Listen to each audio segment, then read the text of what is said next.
Forgery of religious relics was all too common in the Middle Ages, and at the very time of the Desharnais, a bishop actually made this accusation towards the shroud in a forceful letter to the Pope, an accusation revived at the turn of this century, when the shroud may have been dismissed altogether, were it not for an incident that took place in Turin on May 28, 1898.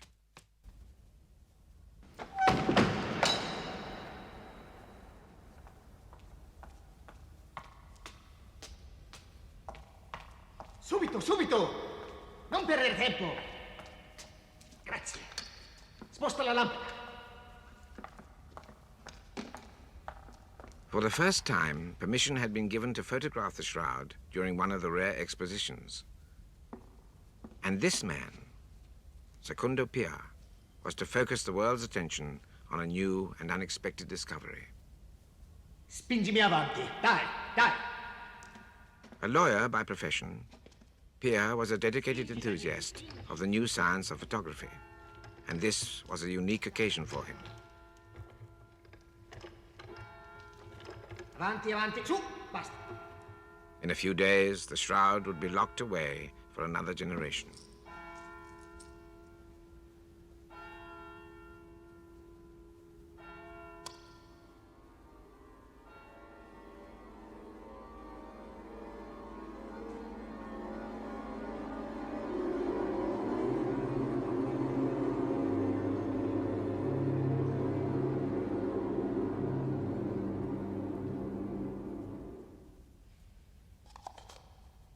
Daniele, a casa, subito.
Pia had discovered that somehow the image on the shroud itself was a negative.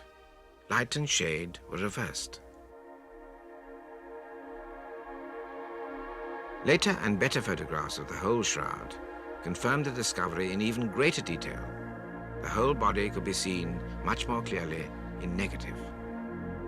Was it, after all, possible that Christ had, in some incomprehensible way, left behind an image of himself? Certainly, it was very difficult to explain how a medieval forger could have concocted a photographic negative some 5 centuries before the first camera. At the very least, the shroud was the oldest and strangest photograph in the world. The sudden availability of detailed photographs meant that medical men could examine closely the apparent wounds of crucifixion and scourging. One of the first to do so was Yves Delage, a member of the French Academy, who was astounded at the anatomical perfection of the image, far superior to anything produced in the Middle Ages.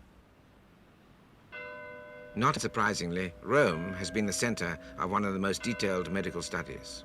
Here, Monsignor Giulio Ricci, who now teaches the study of the shroud, has spent 30 years investigating every tiny mark in an attempt to positively identify the man on the shroud as Jesus Christ.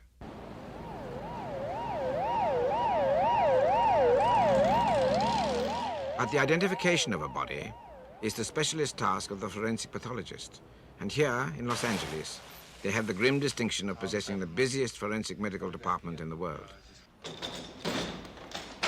Dr. Bucklin, please report to the How floor. are you? Incoming homicide.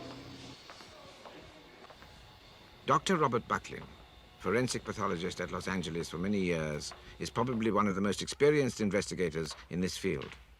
To a person experienced in the examination of injuries, this is a particularly interesting case. Instead of having an adult human body to examine, we have images of the front of the body and of the back of the body. Both of these show injuries of various types on the body, all of which are shown in such detail and clarity that a forensic examination can be made. The body is that of an adult male, and the image as it appears here measures 5 feet 10 inches in length, and the estimated body weight is 175 pounds. The body appears to be about 30 to 35 years of age. On the body is a variety of injuries, ranging all the way from simple contusions to large areas of puncture where there has been an outflow of blood. The wounds can best be divided into 5 categories. The first group concerns injuries which appear on the back. These range from the top of the shoulders down to the areas of the calf. They consist of double puncture type wounds which appear to go in a direction from lateral toward medial and downward. They have obviously been made by some implement with sharp edges, and the implement was applied to the skin in a flicking fashion in such a way as to pull out bits of skin. Ve ne faccio vedere un tipo, uno dei tanti di quelli documentati. I will show you one type, one of the many documented, on which you can see the ends weighted with tachilli, as the Romans called them. These were heavy balls made of metal or bone. As you can see, this whip is divided into 3 parts, which, when applied, naturally multiplies the number of strokes.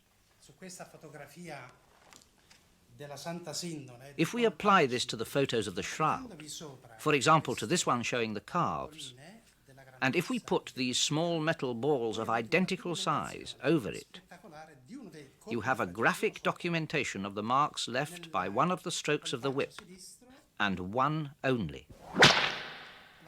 On the left calf, they are the same size and from the same direction. Therefore, these 2 strokes were given by the same scourger. You can now see something even more disturbing by studying the shroud.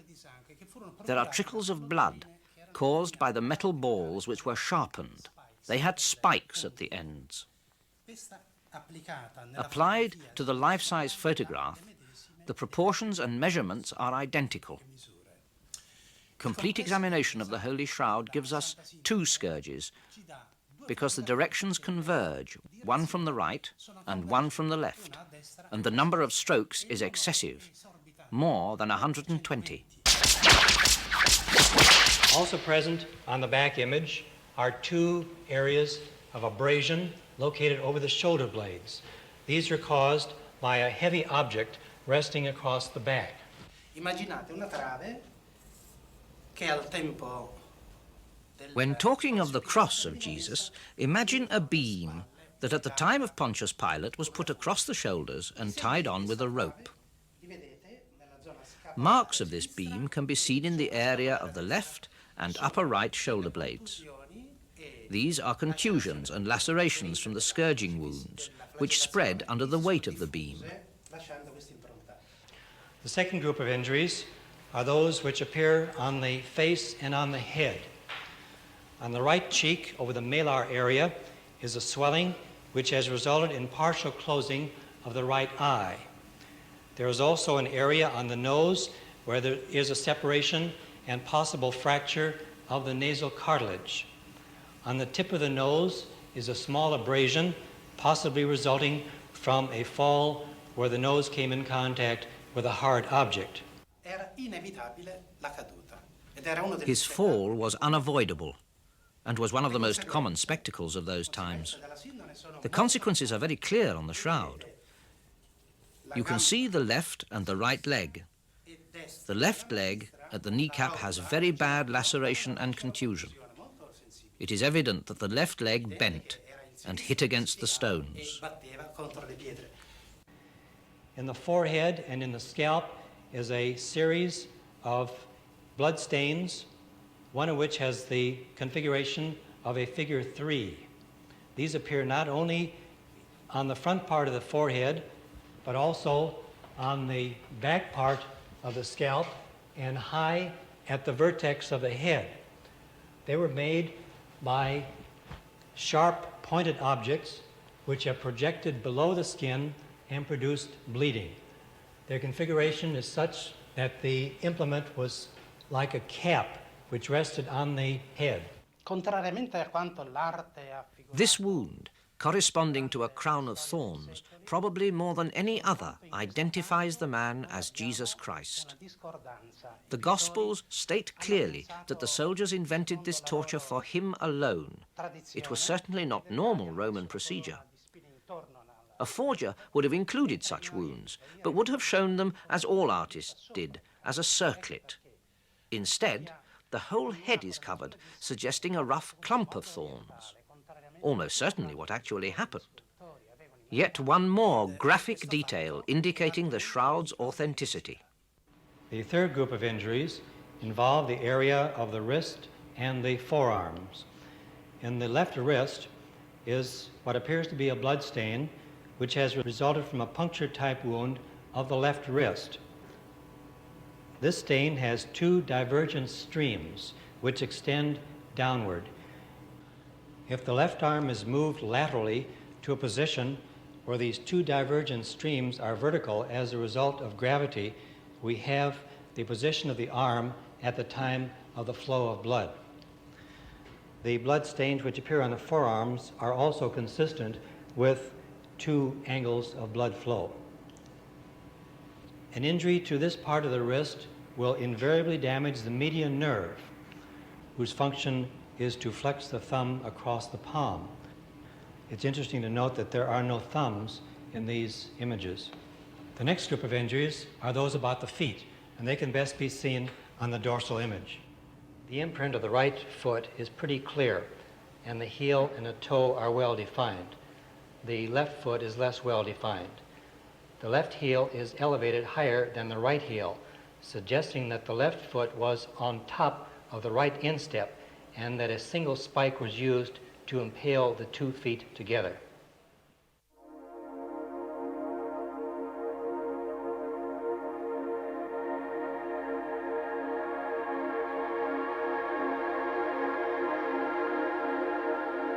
Crucifixion took many different forms, each carefully designed to provide a slow, lingering death. The wounds on the shroud, particularly the blood flows on the arms, make it possible to accurately reconstruct the form of crucifixion used and illustrate the awful technical realities. Firstly, the nails pierced the wrists, which, contrary to the imagination of artists down the centuries, is the only place that will take the weight of a body. Suspended only by the arms, the victim would die much too quickly, probably within minutes of suffocation. So the feet have been nailed to provide the support necessary to extend the agony. The divergent streams of blood indicate two distinct positions. In the first, the weight is mainly on the wrists, with the body slumped. In the second position, to avoid suffocation, some of the weight is transferred to the feet, raising the chest and altering the angle of the arms. Thus, the victim was thrown from one excruciating pain to another, until exhaustion overcame or the legs were broken. It is even possible to calculate the final position on the cross.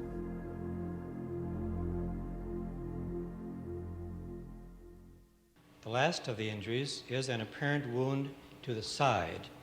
Here, in addition to a large outflow of blood from the heart, there is also evidence of another thin, watery type substance, which is best seen on the dorsal image where blood has flowed across the lower part of the back and is separated from the heavier blood components. The markings on this image are so clear and so medically accurate that the pathological facts which they reflect concerning the suffering and death of the man depicted here are, in my opinion, beyond dispute.